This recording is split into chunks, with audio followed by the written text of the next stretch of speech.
Ray, let's get into it a little bit. Is the league slipping away from Barcelona? I think it has slipped away from them, Charlie. They've let too many points and too many leads slip away when they have had games in control, playing sporadically brilliant football, but allowing their defence to get completely exposed in the deficiencies of the coverage in midfield.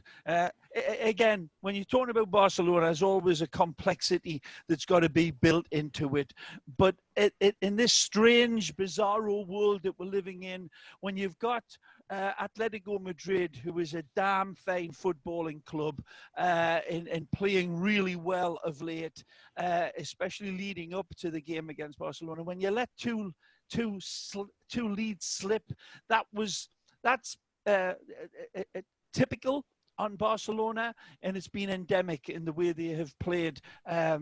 Despite the fact that they've been showing some real good football against Villarreal, they played well. But Charlie, there's just Real Madrid's in the driving seat now, and they don't look as if they're going to stop. They're focused, they're hungry. They haven't been blowing the doors off in terms of the aesthetic in which they play. This isn't the razzle-dazzle of Real Madrid, where there was such a blunt force of operational power under Zidane when they were conquering Europe.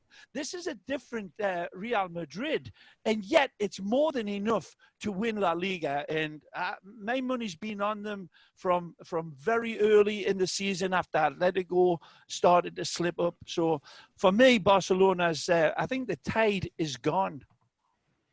And for me, Charlie, go ahead, Neil. Barcelona's lost its DNA. It was perfected by Johan Cruyff in the 1990s, where they won the league on 4 consecutive occasions, something they hadn't done before, and won the European Cup Champions League for the first time. And it kind of swayed in and out after that with the management of people like Bobby Robson, Louis van Gaal, Radomir Antic. And it kind of came back really with Frank Rijkaard. And they started winning the league regularly. They had Ronaldinho, 2003, Rivaldo. the first time they had Ronaldinho in an International Champions Cup.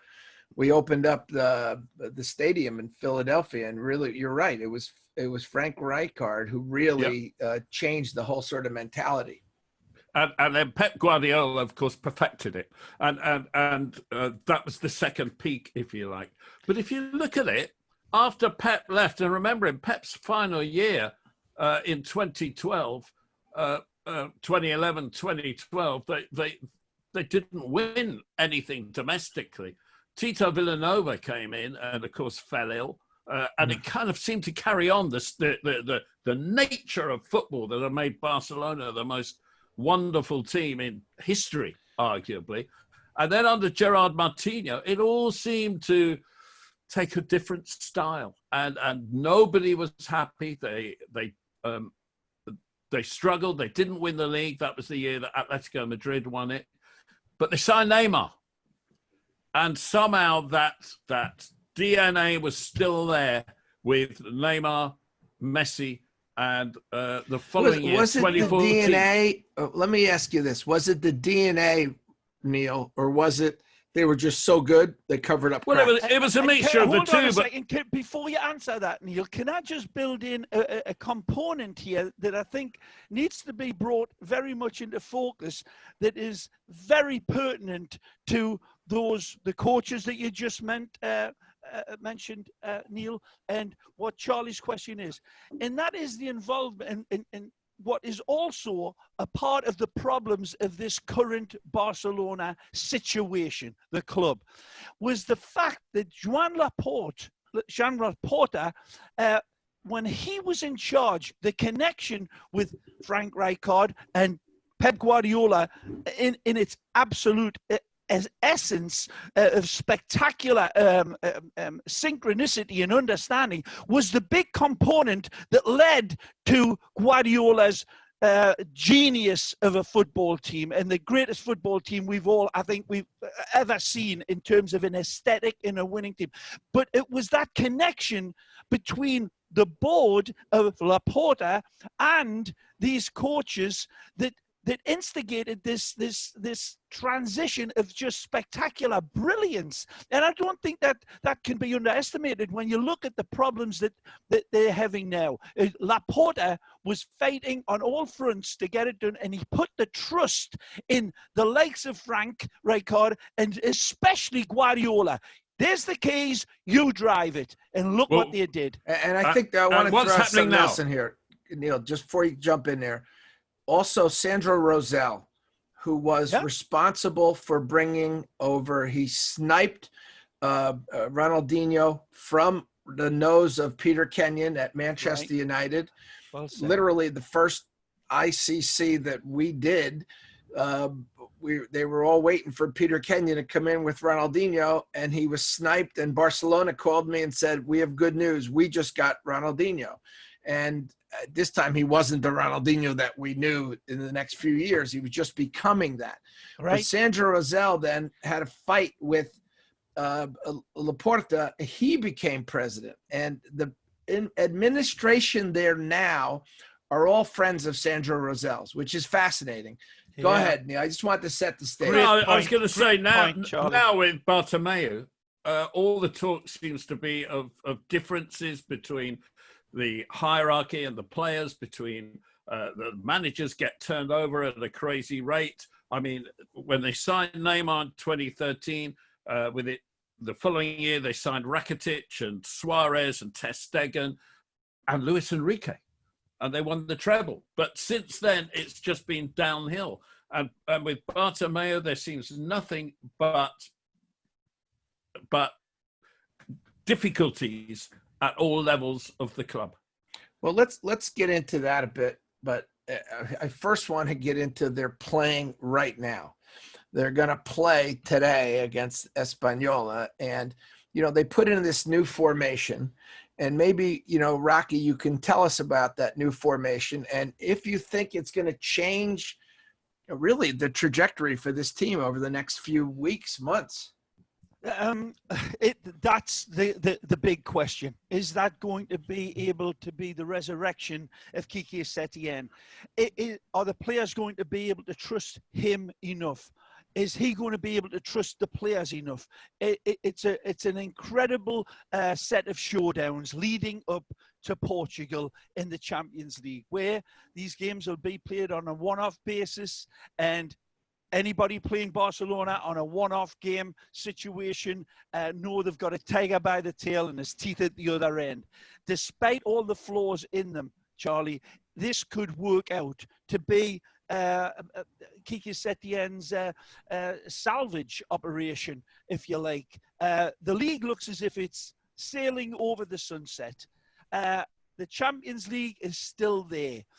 Even if they get pipped at the post by Real Madrid, it'll be a situation where the board will certainly reconsider the extent of keeping Quique Setién on, I believe, especially the fact that Koeman's going to be rededicating himself to the national team of Holland for another year, and is Xavi Hernandez. So that all in all leads to a set of very speculative ifs in this situation. And we'll have to wait and see. And Neil, I was just touching on it. Griezmann behind the let's call them the two strikers. Oh no, Messi behind Griezmann and Suarez. Right, exactly. Messi behind Griezmann and Suarez. Yeah, that's the change that they've made. All the buying since that summer of 2014 for Barcelona has been negative. It's just got worse and worse. They got the transfer ban during which they signed Arda Turan and Alex Vidal from Atletico Madrid and Sevilla, but both disasters. 2016, they signed Andre Gomes and Paco Alcácer from Valencia, both disasters. 2017, well, that was 2017, they signed Yerry Mina, and they signed Philippe Coutinho and Ousmane Dembele after they'd sold Neymar for a total of nearly 300 million euros.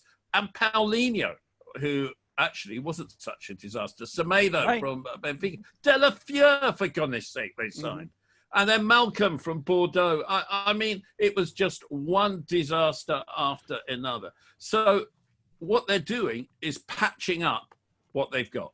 That's what they're doing. They're patching up what they've got. Now, Griezmann... Well, but it doesn't matter because, listen, they fired the last manager, okay, when they had won. They were first place in their group in the Champions League, and they were in first place in the league. And they fired the manager, okay?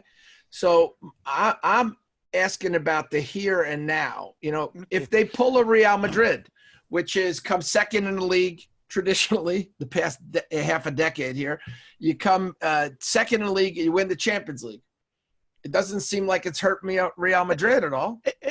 But this situation, Charlie, that we're living in as a society, as a global society as well, and the effect that it's had on the game, I think will be taken into account by the board when they take a look at Quique Setién, if they finish strongly.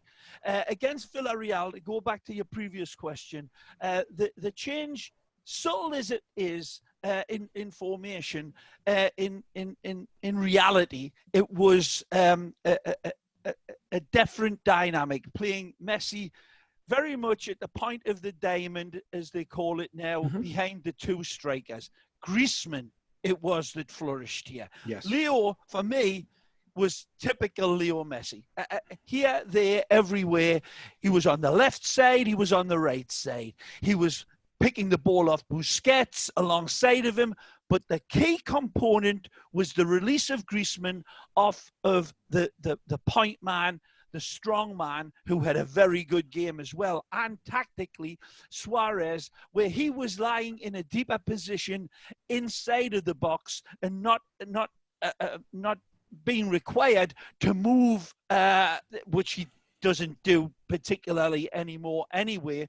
But he was allowed to be playing alongside in a very central position. It was Griezmann, for me, who was released by this formation, Neil, with Sergio Roberto absolutely tremendous. And all the critics and all the cynics before the game, I was reading, how the hell can he still be here? I've been a big fan of Sergio Roberto for a long time.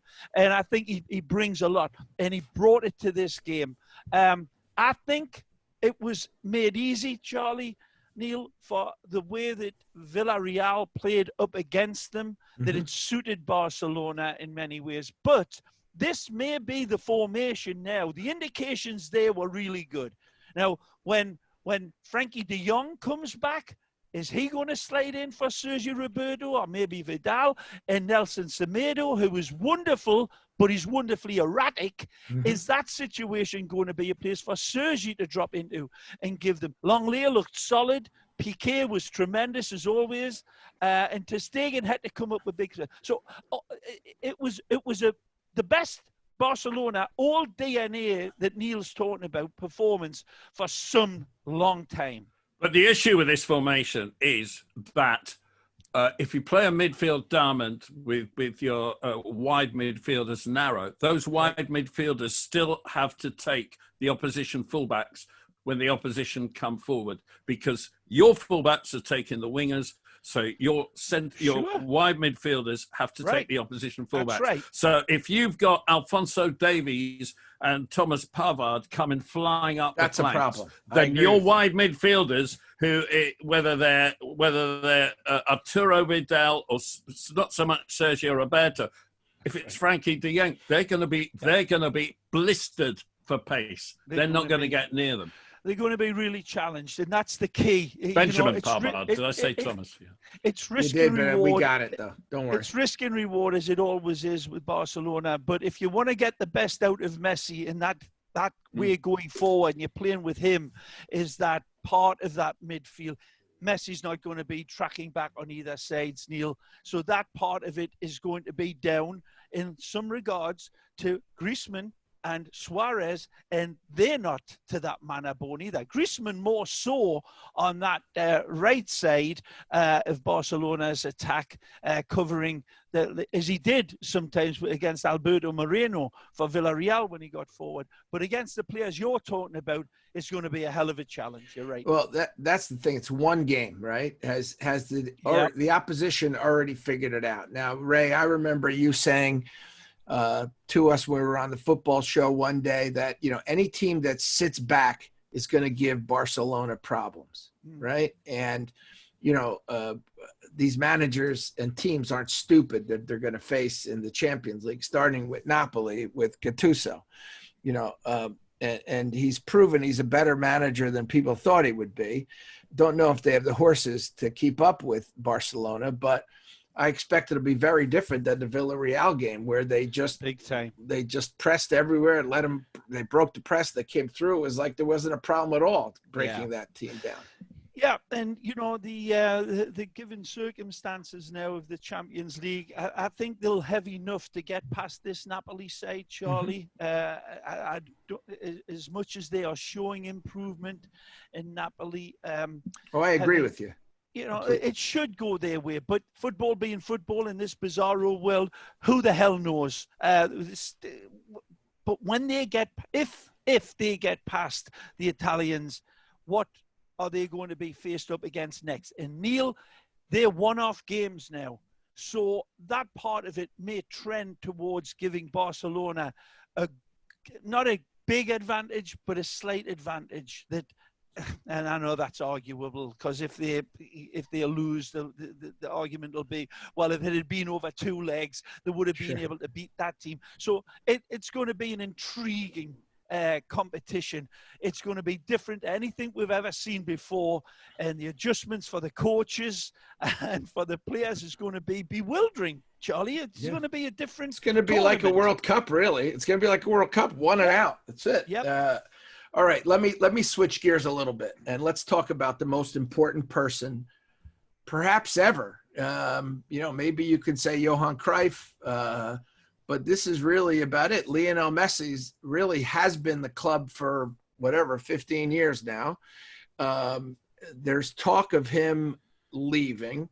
Do you think, let me start with Neil, okay? Neil, do you think it's even possible this guy could leave? And if he left, who would buy him? Who could afford him? I think his problem with the club is that he grew up expecting to win the Champions League. And since 2011, when he was just unbelievable in the final, as he was in 2009, he's won it once. And since 2015, when they won it, they haven't really looked like winning it. And I think that's his problem. And I think this end of the season will go a long way to convincing him whether or not his last year should be spent at Barcelona. Because I think if they make a fist of it in the Champions League in Portugal, I think he'll feel that he's in a team that can still compete at that level towards the end of his career. If they don't, I wonder whether he really will start thinking about leaving. And Rocky, is this, picking up on what Neil said? I mean, to stay another year doesn't increase his value to a team out there. I could see a dozen teams. I could see 20 Premier League teams and a dozen other teams saying, yeah, I'll take him. I'll take him for the right price, and we'll go from there. But another year, and he suddenly, what did he just become age-wise? I mean, 33. At 34, not sure he's a guy you're going to spend $100 million for. Again, the commercial side of a move of such catastrophic level for Barcelona, who they're going to replace him with. But the team that's getting him, commercially, it would be a bonanza. Yeah, absolutely. I agree with that. But, you're paying him, he gets paid 100 million euros a year net. I mean, gross. So he takes home 50 million or so, depending where he is. That's not a bad That's not a bad payday, right? For the guy, and he's got his other work he gets there. But that's a real big stretch for teams financially. And Especially aside nowadays. from the commercial part, which is an obvious one, right? And we talked about this. Juventus was a popular team, but they became a global team when they got Cristiano Ronaldo. Yeah. They're the fourth most popular team in Right. Facebook, whatever the hell it is, after social media, after the two Spanish giants and Manchester United. Right. And, Juventus was never even in the top 10. I'm not being trivial here, but Cristiano grew up speaking Portuguese, came to England and had his Learned English. Yeah. Therefore, it wasn't a problem. Spanish isn't that different from Portuguese. Then went to Italy. These are things he could cope with. I think Lionel only speaks Spanish. Yeah, that's true, by the way. Would he actually want to go somewhere that takes him and his family out of their comfort zone? Absolutely to that not. extent? Absolutely not, Neil. And I think this is probably, we were talking just the other week on the show, and you were pretty adamant that we hear this every year from the Messi camp. We hear it every year from the speculations of the media and the press in Spain that the contract, which he's got on a rotational basis now, is not going to be extended, and there's problems, and they get it sorted out. And just in that, since you made that statement, Neil, you've been found to be spot on. Actually, you've been found to be quite correct. The speculation's still there, but it seems to have progressed to a good extent. They've taken a good step forward by all accounts. Now, we have to blend in the complexities of the remainder of this season if it ends up being the disaster where they will win nothing. How many times has that happened for Messi this year if he doesn't win the Champions League? That's it. If Real Madrid keep on striding away the way they are and not dropping points, and Barcelona keep on doing it, that's it. And last year they won the one tournament, and I said at that time, if this keeps on going like this, they won't win a damn thing next year. What can they get out of Messi? Listen, what I'm saying. I think that they have sold. But I don't think he would leave so now. much money that they've gotten over the years, and they've in essence squandered it. Yeah, I think there's one other really important thing here, and when you're talking about the DNA of Barcelona, Messi was part of that DNA. He fitted in, and therefore he flourished, but everybody else flourished. And that is when they were the best team on the planet. Right. Now, when that DNA has gone, the team relies on him in a way it didn't actually before. The team allowed him to flourish before. Right. Now the team needs him to flourish because there isn't anything else of that significance at Barcelona. Do you agree, Rocky? I've always said, go ahead, Rocky.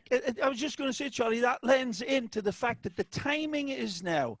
This is the situation where I would say he's arguably at the true crossroads of if he doesn't move now, he's not going to move. If he doesn't move now, he's not going to move. That's what maybe MLS in 3-4 years. You know what I mean? Perhaps, quite possibly, or back to Rosario. As he said he wanted to. But in his heart, in his soul, I don't think he wants to move. But I think that the state of Barcelona is becoming an issue. Let me ask it a different way, okay?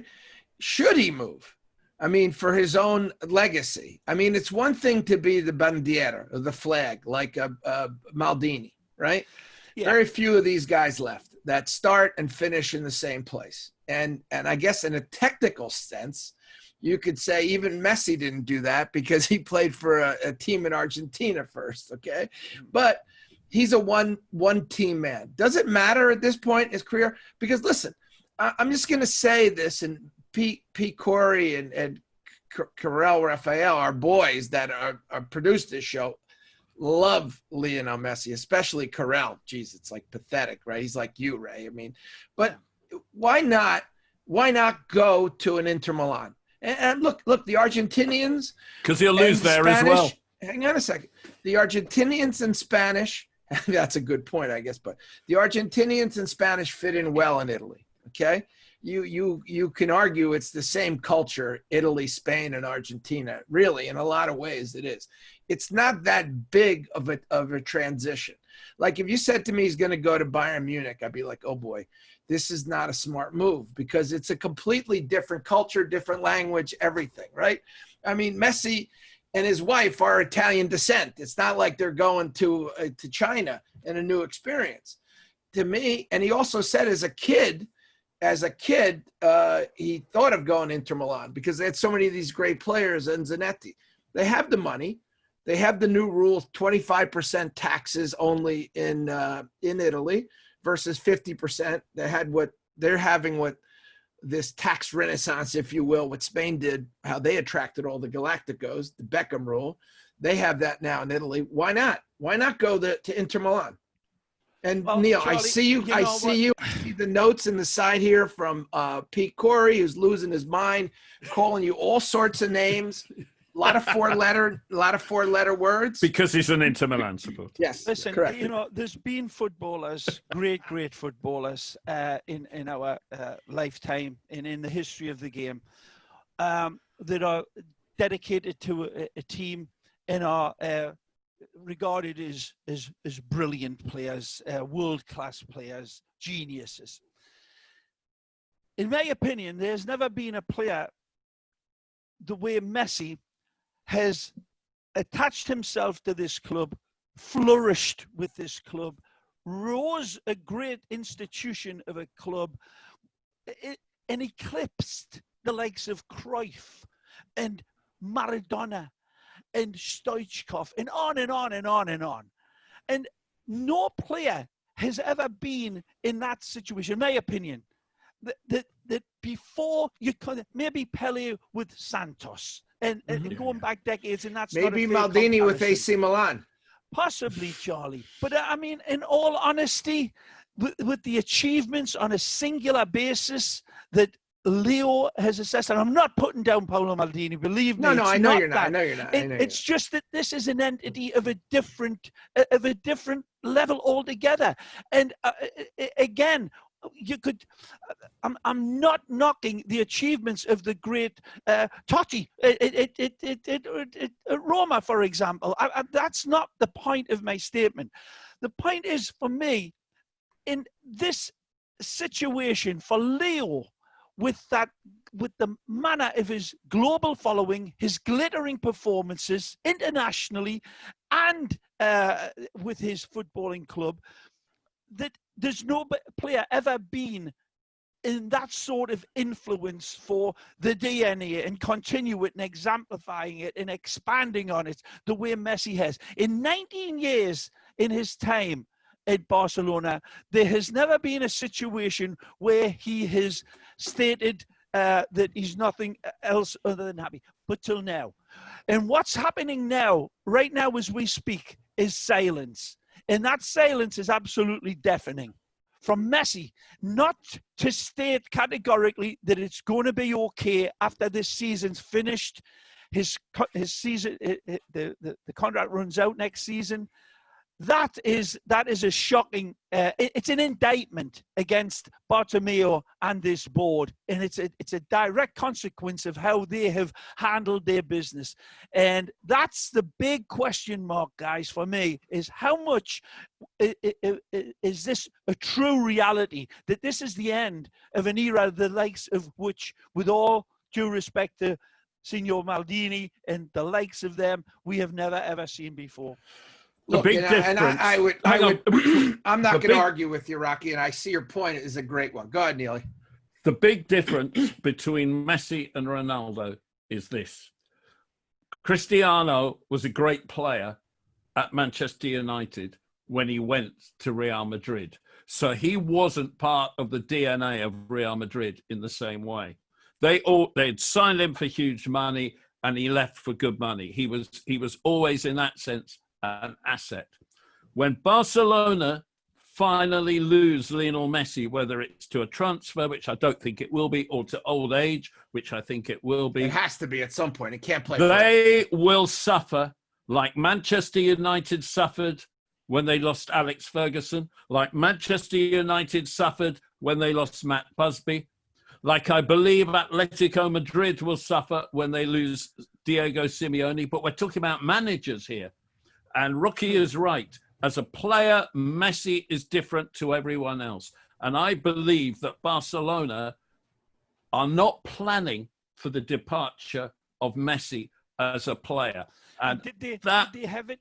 Great Arsenal point. and Wenger. I mean, how can you? This is the question. How can you? Because did they have Charlie, the man that would step into those shoes? Did they have him and let him go to PSG? They did in Neymar. They did.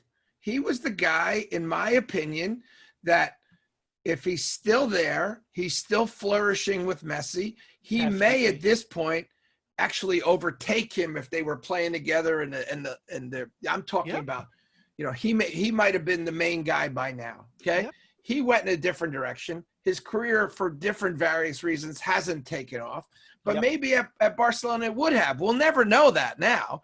So they had a guy and they got rid of him. They brought in guys like Coutinho, useless. Dembele, useless. I mean, useless isn't fair, but they're not even complimentary to. Here's a question for you then. Here's a question for you. Charlie. How will all this affect Messi if Paris Saint-Germain and Neymar win the Champions League? Oh, yeah. I think that'll be certainly another weight around his neck that he can look in the mirror and say, now is the time to move on. You know, Neil, it's such a unique situation on so many levels.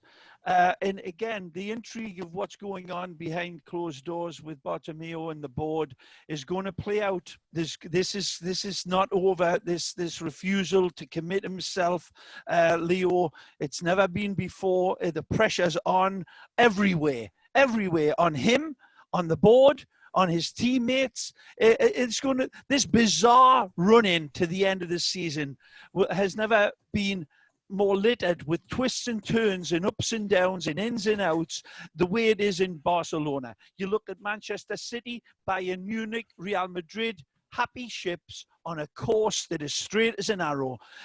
Barcelona, where the hell are they? You know who it's going to fall on? Messi. It's not fair. It's not right. He deserves better. He deserves more. And I'll tell you this on the last thing on this, if you want to move on from. We should all be bloody grateful. We should all be effing grateful that we have lived in the time of Messi. Because of all the great players that we have seen in our lives, there has been nobody that you will tune into a football match to think, I'm going to see the promise of magic delivered. You'll tune in to watch Cristiano. You'll tune in to watch Ibrahimovic for the same reasons. And yet, Messi has been able to achieve a level that is in such magical, heavenly way, degrees above that. And we should be all, whether you hate him or you love him, what he has produced in our lives, that we lived in this life. We lived in this time of Leo Messi. And to me, it almost doesn't even matter where he goes now, because we've seen the best and the last of the summer wine. He will change. I think Xavi's right. I still think he's got another 3 seasons. It's still going to be able to offer bewildering football to us. I think so too, but I'm not sure it's at Barcelona. That's my problem, because I don't think it does any good. I mean, look, his legacy is not going to be looked on poorly, like if he goes to another club and does really well there. One of the things that we want to say, and then I want to switch gears, is Ronaldo, like Jose Mourinho, wants to succeed in all the major leagues. That was his goal, like to say, like, I made it in Manchester United, the biggest club in England. I made it in Spain, in Real Madrid, the biggest club in Spain. I made it in, and I know there's going to arguments, it's Liverpool, it's Barcelona. I made it in Italy. Juventus is the biggest club in Italy. That's what his legacy is going to be, right? But that's about themselves. Messi's about, I joined this great club as a child and I became its greatest ever player. Look at like Paolo Maldini did, like John Terry did, like who Lionel Messi never scored against, Rocky, but we won't go into that now. And I, maybe Harry Kane. He's got a much bigger question mark coming up, because we all know what he's won in his time at Tottenham. I think there's a lot of value in remaining at Barcelona for his soul. Yeah, and also, I want to say this, a thought for both you guys. And look, I think the personal nature of it, he's a family man. He's got, he's seems like, I don't know the man, seems like a wonderful person. I got no issues with the guy. I also love him because he's the one guy in Barcelona that doesn't dive. Anymore. Sorry, Rocky. What's this? Anymore. Yeah. What? Look, I mean, but at the end of the day, I look at this kid, and what I'm worried about is this team getting worse around him. Yeah. And can I ask you one other question? Him ending in a way that, him ending in a way that is not good. It doesn't end well for most people, by the way. In the world, the only guy it ended well for was Sir Alex Ferguson, where he left on top. And by the way, it didn't end well for Arsene Wenger. It hasn't, Pep doesn't leave every time he wins something. It's not that it doesn't end well for people. What about your beloved Dino Zoff? Didn't he end by lifting the World Cup? He did. Well, he was beloved. It can end well. I have to change gears because we're in the middle of this. I just want to ask Rocky one question. Sure. Where can he finish up position-wise? I think how far can he go into midfield? What can he do position-wise? I think he's found it. I think in that floating position, and it has to be compensated by his coach and by his teammates to allow him that sort of variety in his game. And yet, I think in that point of the diamond, Neil, even in a situation where he is allowed to play even in a variety of situations, even in a 5-man midfield with a lone striker, he could still flourish because of his repertoire and just the whole complete palette of what he's got to bring from. How much more will he be able to find that space and exploit it when he's not playing in a wider position? With a maturing player that doesn't have that flash of energetic pace anymore, that has been turned down. Just like a bright bulb that's just a little dimmer now. It's still there, but it's not as prevalent. I think in a central midfield position as a cerebral dictator, that's where he's going to be able to get into areas where he can still punish teams. How many goals does Messi score from outside the box? It's remarkable how many he strikes home. So he'll have that sort of situation to exploit as well. That, for me, Neil, seems the obvious one. It's anything revolutionary about that idea, but it's the compensation from his teammates and his coach that's going to get the best of it now. And that's the challenge for the new boss coming in. How do you keep squeezing that wine to get the last few juices out of it? Because that's what whoever comes in is going to face.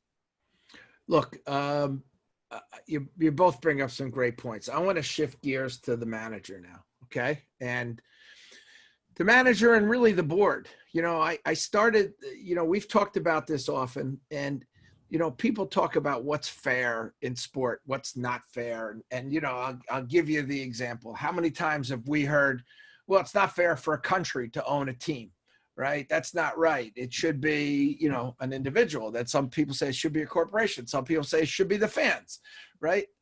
Look, there's certain realities we're living with here. And one is that Barcelona picks a president every 6 years for one term.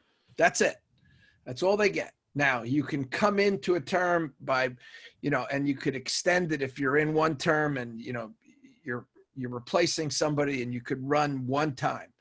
But this is the end for Bartomeu. Love him, hate him. Like you said, he's brought them a lot of success, okay? Maybe not always the Champions League during this run, but he did win the Champions League with them. He's a lifetime board member. He's going to leave next year.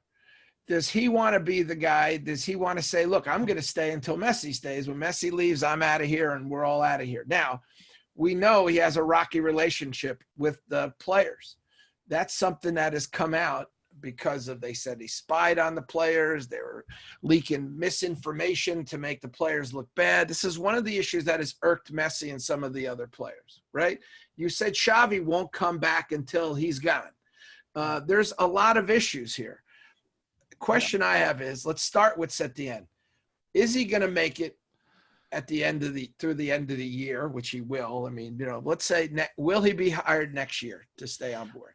I think if the success comes in the Champions League, yes, absolutely. I don't think they'll fire him in this bizarro world that we're living in the league, running this weird curving up and down, running to a season, the likes of which no club has ever seen. It's madness what these clubs and players are having to deal with. Well, you know what? Oh dear, how sad. Never mind. We're all in the same boat. But with Setién arriving at Barcelona, having to deal with everything that he's had to juggle around with this board, and then he's hit with the pandemic, it's beyond belief. You couldn't make this thing up and put it on Netflix. It's madness. You would never. It is crazier than what I say. Reality is crazier than fiction. True. This is it right here. Exactly, and we're living in it, Charlie. And that part of it will be taken into account by the board and I think Bartomeu. If he wins the Champions League, I think he'll definitely be allowed for a proper season next season. Do you, Neil? I'll tell you what I think. I think that to build a DNA in a club, to give a club a direction, you need somebody in charge who has a chance to build their vision. You need, like Alex Ferguson's first 4 years at Manchester United, he won nothing. They stuck by him. He won everything. Jurgen Klopp's first 4 years at Liverpool, 3 years at Liverpool, he won nothing. They stuck by him. And they could see that something was building. Pep Guardiola and Zinedine Zidane came out of the second team into the first team and won straight away. But in Pep's case, he was bringing the young players with him. In Zidane's case, he knew everybody. He'd worked with them as an assistant. He was able to build his vision. At Barcelona, the only person who's been given time to build their vision since Pep left in 2012 was Luis Enrique. And interestingly, he left after 3 years, like Pep left after 4, exhausted, absolutely exhausted. That's what it must be exhausting to be there. It must be exhausting. And Zidane, in his first year back, has talked about being exhausted and how it completely drains you, being the manager of Real Madrid.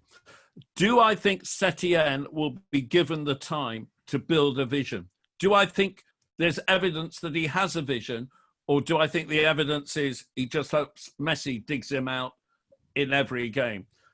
I haven't seen evidence of a vision. Maybe Messi behind two strikers will turn into a vision, especially when Griezmann's one of them and playing in his best position. Maybe, but someone has to be given time to build a vision. And the guy screams out at you who that person is, and it's Xavi Hernandez. Beautifully stated, Neil, and you hit so many nails spot on with your big hammer. And I agree completely. With your bald head, you nailed it, kid. That's out of order. There's no need to say that. There's no need to bring Neil's head into it that way. That's out of order, Charlie. That's all. You're so mean. That's all. You're so mean, Charlie. Why are you getting this meanness back in you? I'm a mean man. You know that. You're not. You're the diametrically opposite. It's not. It's because he thinks he's looking in the mirror whenever he looks at me. That's exactly what I said. I'm looking in the mirror, for God's sakes. Back to the topic. Neil, you're hitting so many on the head with your bald head. Okay, the nails have been driven home. But what those people had as well, the likes of Klopp and Sir Alex, and the belief that Pep had was an empowerment by the people above him. They were empowered to do it. When Pep came, it was Ronaldinho. You're out. You're out. Are you kidding me? What board would say, are you mad? That wasn't it. He wasn't finished. Deco, you're out. Sammy Eto'o, mad, a beautiful player. you're on notice big time. Yaya Toure, to have that empowerment, and you would say with the other managers that you mentioned, you did it in a different way, but they were empowered by their people who believed. And that augments and accents everything that you just said. Will he be given the time? He has an image, he has a vision, Setién. All of the circumstances, the complexities of this, how do you do that with Leo? He's not a burden. He's not a luxury. He's a gift from flipping God. How do you keep that? He's got 3 years left, arguably 2 years at the top where he can damage teams single-handedly. How do you build a team like that? Are you going to be given the funds? Are you going to be given the input? Or is it a different dynamic?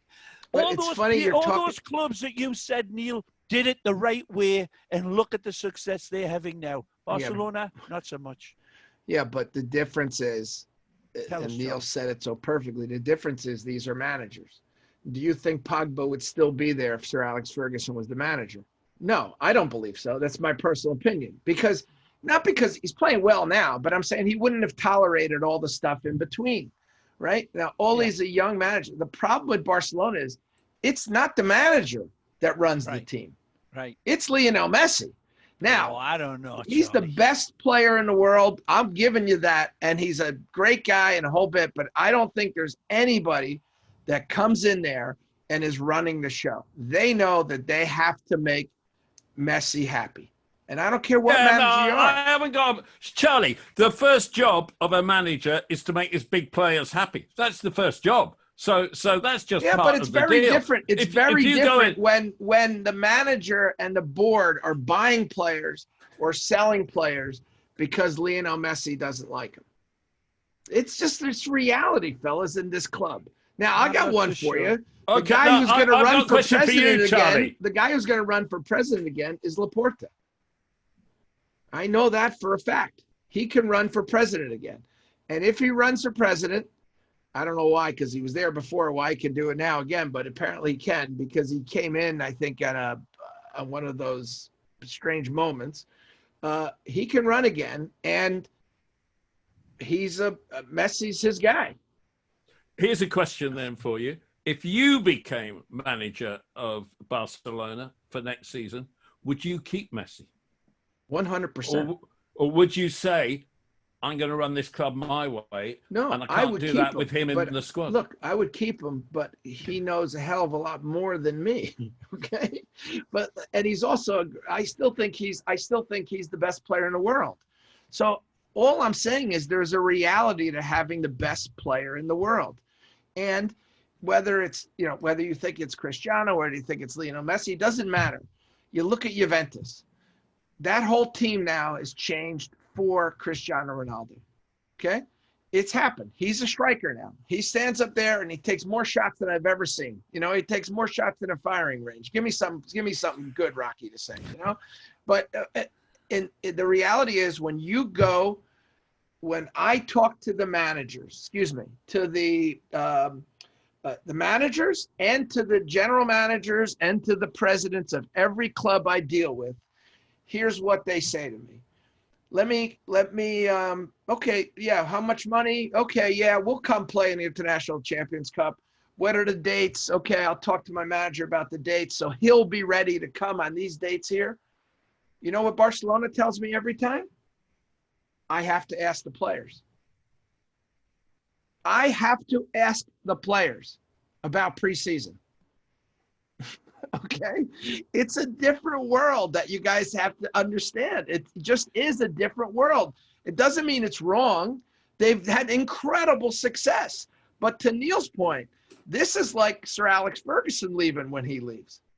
This is like Klopp leaving when he leaves. This is not a little thing that when Maldini retires, there's other players, or when Baresi retires, there's other players.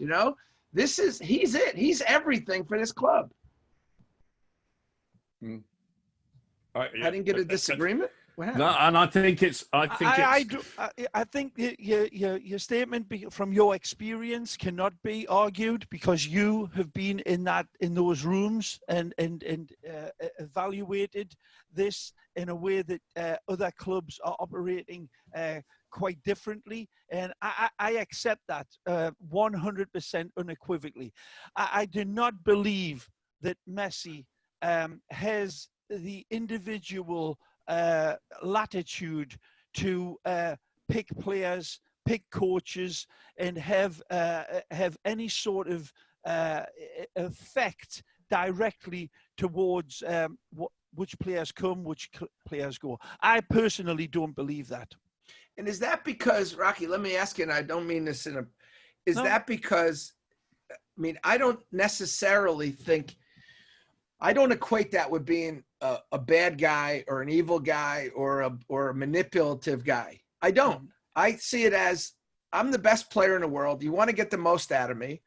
I tell you, this is how you do it. Bring in a guy that does this, these qualities, those qualities. When Neymar came, the one quality he had that no one could guess he would have is he was deferential to Lionel Messi.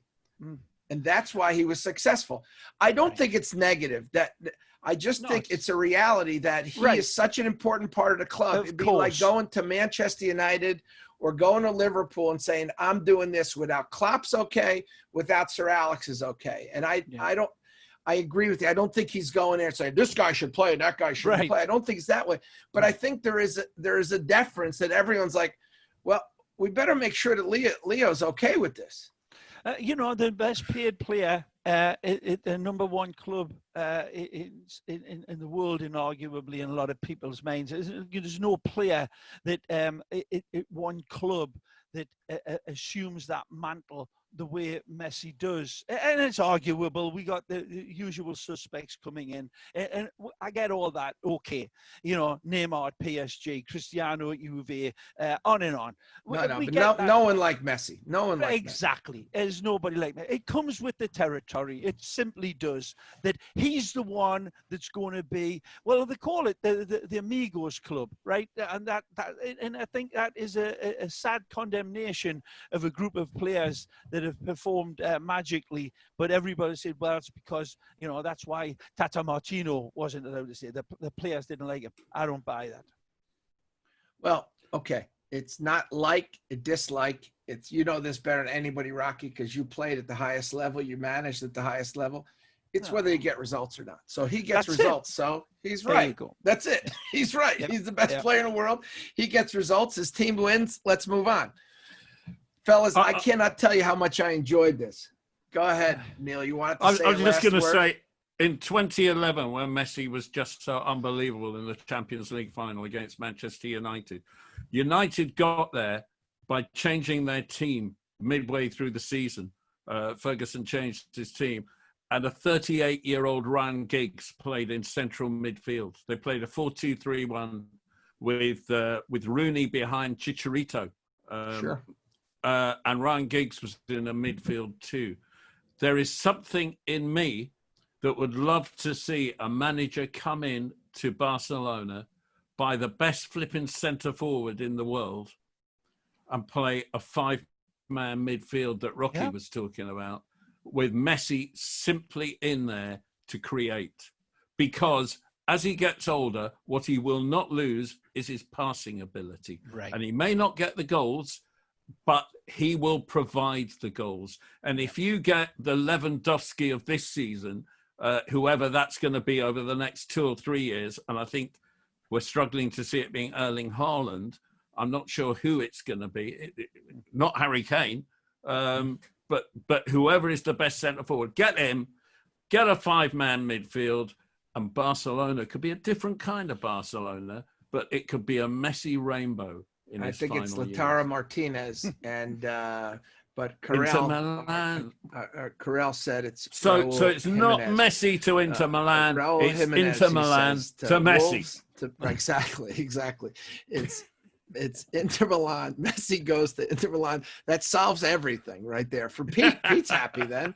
Look, great conversation. As far as I'm concerned, Lionel Messi could play in goal.